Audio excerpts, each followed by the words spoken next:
70년 역사의 광주 동구 인쇄거리가 문을 닫는 업체가 늘면서 활력을 잃고 있습니다. 아시아 문화전당 개관에 맞춰 인쇄거리가 활성화될 것으로 기대를 걸었지만 침체는 계속되고 있습니다. 최악의 소금값 파동으로 염전들이 고전을 거듭하고 있습니다. 천일염 생산 시기를 조정해서라도 소금값 지키기에 나서야 한다는 의견이 나오고 있습니다. 김활성 처리제 보조금 사기로 어촌 계장과 업체 관계자들이 무더기로 유죄 판결을 받았습니다. 광주시와 교육청이 어린이집 누리과정 예산 편성을 합의해 보육 대란을 피할 수 있을 것으로 기대됩니다. 시청자 여러분 안녕하십니까? 이어서 광주 전남권 소식입니다. 오늘은 인쇄인의 날입니다. 인쇄 소상공인들의 생일인 셈인데요. 하지만 생일을 축하하기엔 현실이 너무나 참담하기만 합니다. 보도에 정용욱 기자입니다. 10여 가지의 인쇄기가 대부분 가동을 멈췄습니다. 달력이나 다이어리 제작 등으로 인해 1년 중 가장 바쁜 때지만 일감이 줄면서 현실은 그렇지가 못합니다. 10월에서 신학기 한 2월 말까지는 제일 바쁜 시기인데도 불구하고 지금 현재 이러고 있습니다. 보다시피 기계들은 가동되지 않는 기계들이 너무 많고 실질적으로 가동되더라도 일부만 가동되고 있다 보니까 이런 현상이 생긴 것 같습니다. 70여 년 역사의 동구 인쇄거리가 활력을 잃어가고 있습니다.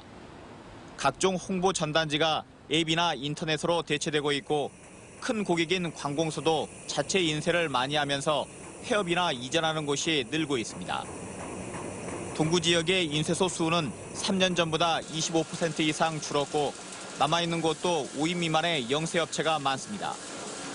이러다 보니 수도권 대형 업체에게 수주 물량을 뺏기고 수익은 더욱더 악화되는 악순환이 반복되고 있습니다. 마진이 없는데 뭐 인건비 올라가지 뭐 자재때는 올라가지 단가는 계속 떨어져 가고 있지 어떻게 해볼 도리가 없죠 저희들은.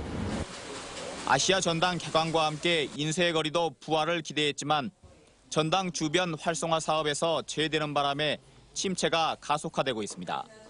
전당은 아무래도 문화를 기반으로 하는 그 토털 개념 것들을 하는 사업이에요. 그러다 보니까 기존의 인쇄 사업과는 직접적 연관성이 적고요. 한때 광주 동구의 중심 상권이었던 인쇄 거리가 지난 2006년 도청 이전 이후 활력을 잃기 시작하면서 재도약의 기회를 찾지 못하고 있습니다. MBC 뉴스 정용욱입니다. 어린이집 누리과정 예산 문제를 둘러싼 광주시와 교육청의 갈등이 해결 국면을 맞고 있습니다. 광주시에 따르면 올해 필요한 어린이집 누리과정 예산 670억 원 가운데 광주시가 학교 용지 부담금 300억 원을 지급하고 나머지 370억 원은 교육청이 편성하기로 윤장현 시장과 장위국 교육감이 협의했습니다. 이에 따라 내일로 예정된 시의회 예결위에서 교육청 예산안을 수정하거나 증액하면 우려했던 보육 대란은 피할 수 있을 것으로 보입니다. 최악의 소금값 파동에 신안 지역 염전들이 한 달 먼저 바닷물을 뺐습니다. 천일염 생산 시기를 손봐야 한다는 의견도 나오고 있습니다. 양현승 기자가 보도합니다. 신안군의 한 염전지대. 바닷물을 증발시켜 천일염을 만들었던 소금밭이 바짝 말라 있습니다. 3월 28일 시작된 올해 소금 생산 종료일은 10월 15일. 하지만 전례 없는 소금값 하락에 소금 농사는 진작 접었습니다. 9월 13일자로 종료를 했습니다. 한 달을 일찍 종료했구나. 네, 그러면서도 우리들이 큰 이득이 없어요. 왜냐하면 소금 가격이 없고. 주산지 신안군에서 올해 생산된 소금 가격은 20kg 한 포대에 평균 4,100원. 한 포대에 10,000원을 넘겼던 2011년 이후 최저가를 기록하고 있습니다. 소금 농사를 일찍 마무리했는데도 생산량은 20만 톤대로 예년 수준입니다. 결국 천일염 생산 시작을 늦추고 종료 시점을 앞당겨 생산량을 줄여 스스로 가격을 지켜야 한다는 의견이 나오고 있습니다. 3년 동안 국가가 비축했던 소금을 풀어 가격 하락을 부추기고 천일염 생산자들이 반발하자 다시 비축 수매에 나서는 등 정부 정책은 믿업지 못하기 때문입니다. 최근에 정부에서도 약 10,000톤가량을 6,000원에 이렇게 긴급 수매한다고 이렇게 저희들한테 공문이 와 있고. 신안군은 조만간 천일염 생산자들과 협의해 천일염 생산 시기를 규정한 조례 개정을 검토할 계획입니다. MBC 뉴스 양현승입니다. 김 활성처리제 보조금 사기 혐의로 어촌계장과 업체 관계자 등 18명이 1심에서 무더기로 유죄 판결을 받았습니다. 4년 동안 무려 8억 원에 가까운 혈세가 편법을 통해 줄줄 새나갔지만 지자체는 이 같은 사실을 알아채지 못했습니다. 문영철 기자가 보도합니다. 김 양식장에서 파래와 같은 이물질을 제거하는 데 사용하는 활성처리제, 이른바 유기산입니다. 비용의 35%를 어민들이 부담하면 나머지 65%는 지자체가 지원합니다. 고흥지역 어촌계장 14명은 자부담금 4억 원을 업체에 줬다며 입금 확인증 등을 고흥군에 제출했고, 이에 따라 고흥군도 업체 4곳에 보조금 7억 7천여만 원을 지급했습니다. 그런데 어촌계장들이 입금했던 돈은 모두 업체에서 건넨 것이었습니다. 양측이 공모해 자부담금을 대납하는 방법으로 보조금을 타낸 겁니다. 법원은 최근 사기 혐의 등으로 기소된 업체 대표와 전 어촌계장 등 18명 모두에게 징역형과 집행유예를 선고하고 사회봉사 40시간을 명령했습니다. 재판부는 또 어민들이 구입한 유기산 일부를 방치하거나 처분했고 대신 사용이 금지된 무기산을 사용해온 것으로 판단했습니다.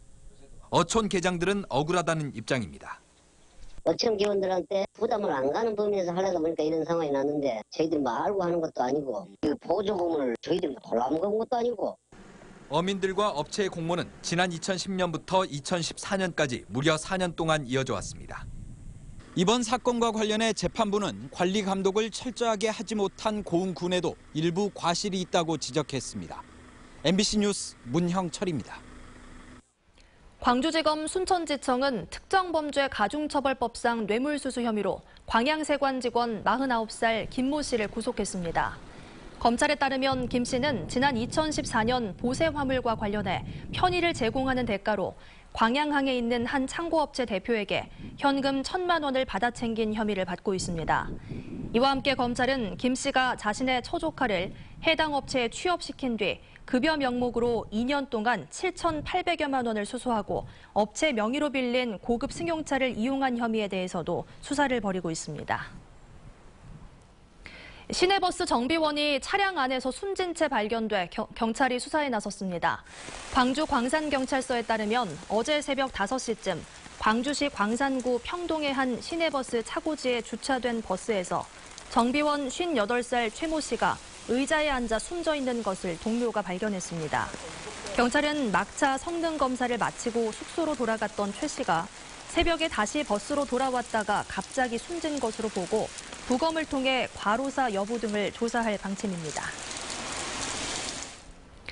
오늘 아침 7시 15분쯤 전남도청 1층 로비에서 46살 진모 씨가 술에 취한 채 방화소동을 벌이다가 경찰에 붙잡혔습니다.